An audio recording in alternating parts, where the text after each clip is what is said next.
بسم الله.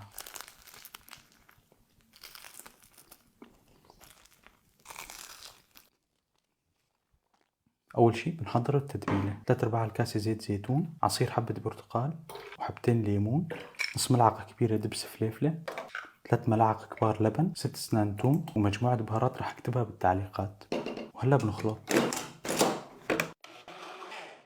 هلا بنقطع كيلو من صدور الدجاج لشرائح، نقسمها بالنص، هيك لازم يكونوا تقريبا. بنحطهم بشي طاسة وبننزل عليهم التتبيلة، بنخلطهم مع بعض. ومن الأفضل إنه نخليها بالبراد يوم كامل، بس أنا راح أحطها كم ساعة. وهلا بنحضر كريمة توم: بياض بيضتين، قطعتهم 3 أسنان توم، ورشة ملح، ونضربهم بالميكسر. وهلا بننزل كوب زيت تدريجيا ونحن عم نضرب.